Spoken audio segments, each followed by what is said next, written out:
Learn and play online. Figurative language for kids. What is figurative language? Figurative language is a creative way to express an idea using specific words or phrases. It's creative because the author does not actually mean what they write.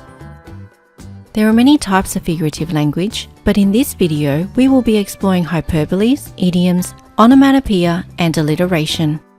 Figurative language is used to enhance an author's idea, and as readers we have to try and figure out what they are really trying to say.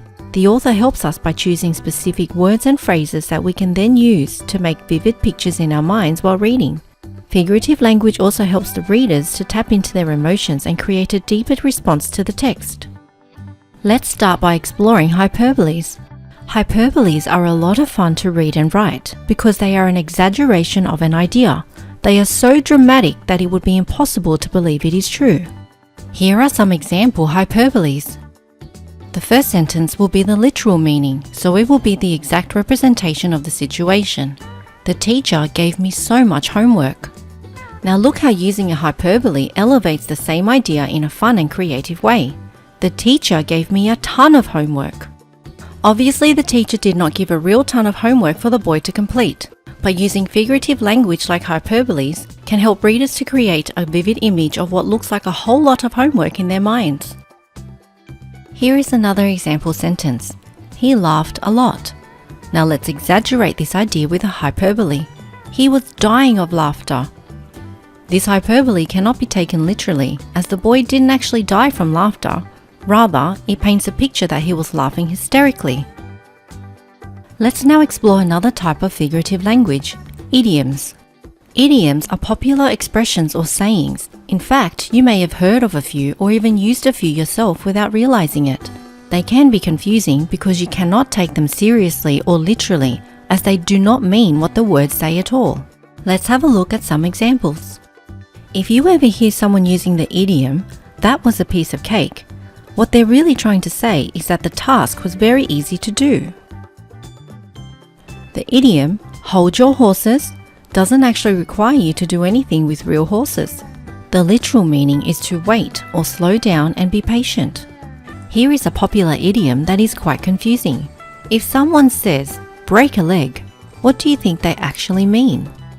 They are actually wishing you good luck. As you can see, idioms cannot be taken literally, as their meaning is completely different to what the words are saying. Let's move on to the next type of figurative language, onomatopoeia. Onomatopoeia is a special type of figurative language because unlike many others, they actually do mean what they sound like. Onomatopoeia are words that are meant to portray sounds that the writer wants us to hear. They help writers bring their stories to life. Let's have a look at some examples. The angry lion roared at his pride for letting the cub get away.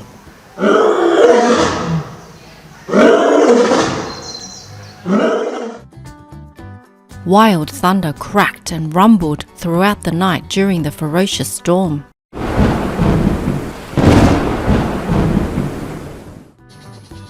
Cock-a-doodle-doo, went the rooster as he crowed in the early morning. We've now reached the last type of figurative language we will explore, which is alliteration. Alliteration is when you have the same or similar initial sound repeated across multiple words in a sentence. Similar to onomatopoeia, alliteration is more about creating an effect for the reader rather than making them think about what the author is trying to express in an abstract way. Here are some examples of alliteration. Sally saw some snakes on the slide. Ben began to bounce the ball before breakfast. Riley ran right to the rare rat. Now that you know what hyperboles, idioms, onomatopoeia and alliteration are, why don't you try using them in your writing to make it more interesting and engaging for your readers? Thanks for watching. Please remember to subscribe for more videos.